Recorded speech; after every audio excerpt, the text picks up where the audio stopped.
Hello, this is Mary from Sundancin' Goldens, and welcome to our channel, Sundancin' with the Chadwicks. We try to bring you interesting videos about our dogs and the activities that we have. Well, we have a lot of excitement coming up for you. We have a new litter of puppies, and we'd like for you to come along and join us. And as we say, let's get on with the show.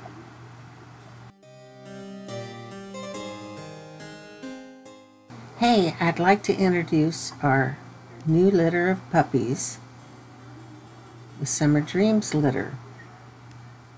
Sasha and Casper had 11 puppies, and it started out very exciting to be woke up at 4:30 in the morning to a wet bed, and we were so excited. We were really looking forward to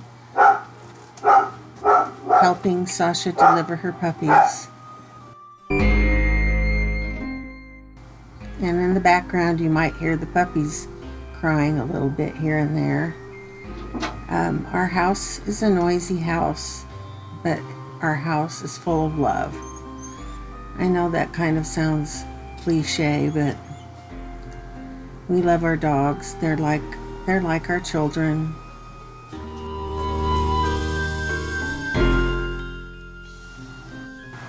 As you can see, we spent quite a bit of time making our whelping pen just right for our bedroom.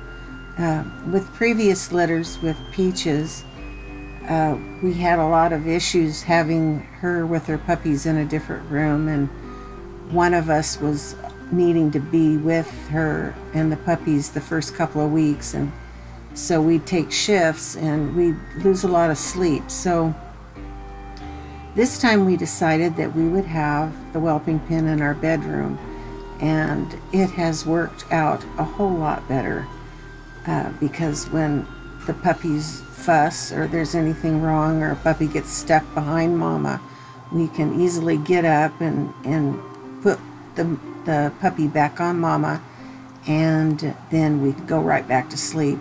So we've been getting a lot better sleep quality with having the whelping pen in our room with us. We also put it up on some chairs that we had so that we wouldn't have to bend down quite so far with the little puppies, and that's helped a lot as well.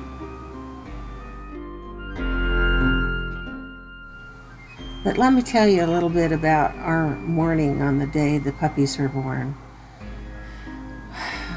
We were trying to get some paper down in the whelping pen, and all of a sudden Sasha jumps out the doggy door, and she's gone. And we don't know where she is, but we think she went under the deck. But anyway, we spent a whole lot of time working on trying to find her. We put the camera under the deck and we tried to see where she was, and it just seemed like she was nowhere and that she was lost. And so we looked around the yard and kept looking around the yard, and most of the morning we just would sit down, put our hands up and say, well, what happened? Where could she have gone? We were at the point of despair, and it's like it just hit me in my brain. No, she couldn't have disappeared. She's got to be somewhere. Where is she? So we went out and looked again, and looked under the shed, see if there was any place that she could have gotten there underneath the shed, and there wasn't. We checked the perimeter of the fence. There was no place that she could have gotten out. So we decided I thought I heard I heard a puppy under the deck. And I told Ron, and he didn't believe me. And that was really upsetting that he didn't believe what I was talking about. And then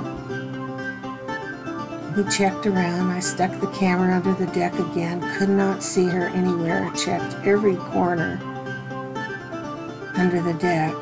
And pretty soon, started hearing more puppies. And then Ron heard the puppies. So once Ron heard the puppies, he believed me.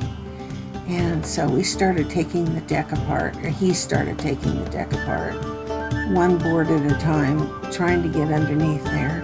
We took the steps all apart, and finally we figured out that Sasha had dug a hole underneath the step, the concrete pad that's right at the foot of the steps going down from the deck. And so he took the steps apart and tried his best to get underneath there to reach the puppies, but he wasn't able to do it.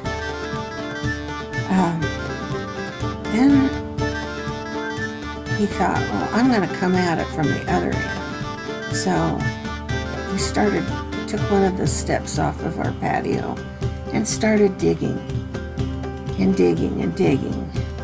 And sure enough, he was able to reach the puppies. And we took them out one by one and brought them in to the house. And we brought in 10 puppies. And this whole ordeal started at 4:30 in the morning, and then this was about 3 o'clock in the afternoon. We were pretty happy about being able to retrieve the puppies, and so we brought them in, and Sasha was all dirty, and the puppies were all dirty. So Ron gave Sasha a bath, and I wiped the puppies clean, each one of them, and then we let them settle down for a while. Then after a while, we got their collars, and I'm putting on all of their colors, and I had gotten out 10 colors. And all of a sudden, I get to the end of my colors, and there's another puppy. So all in all, we had 11 puppies. Sasha had 11 puppies, and she put us through hell just to find them.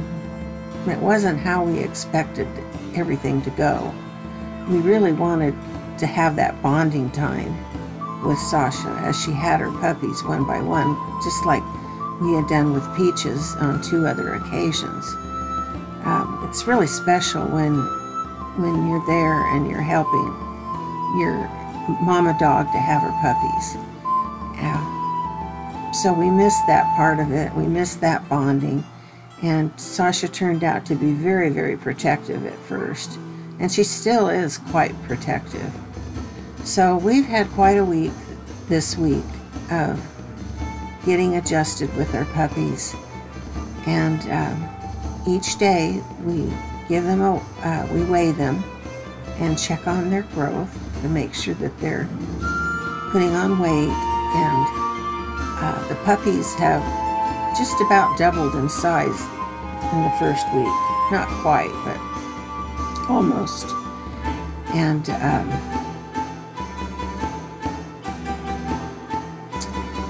one of the things that we started on day 3 that we believe is important is called early neurological stimulation. And I'll show you a couple of examples of it in this video, so you can see what we do. And it involves 5 steps that have to do with all of the senses.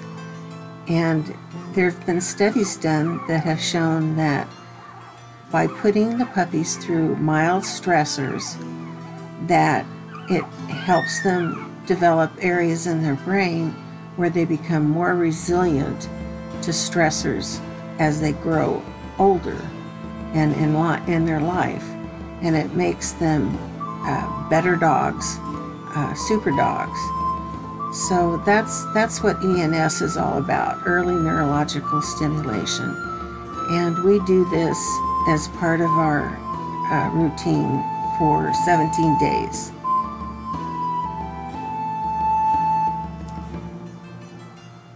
And then another thing that we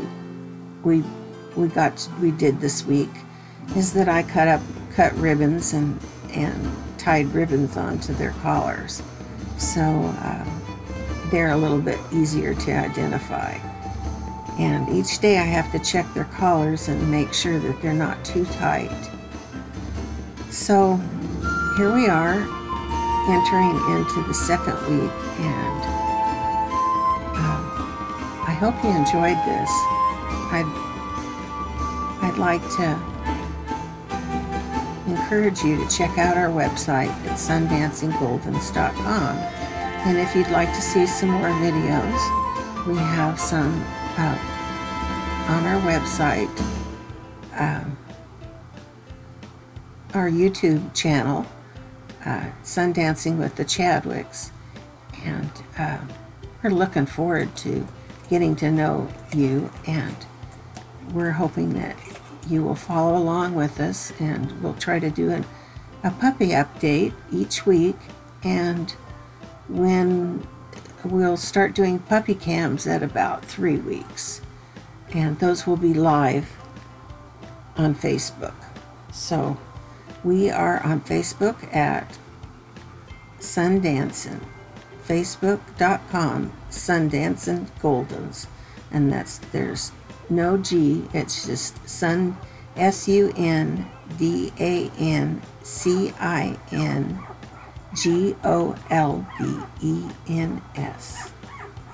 Well, that's all for now. So bye now, and please subscribe, and we'll see you next week.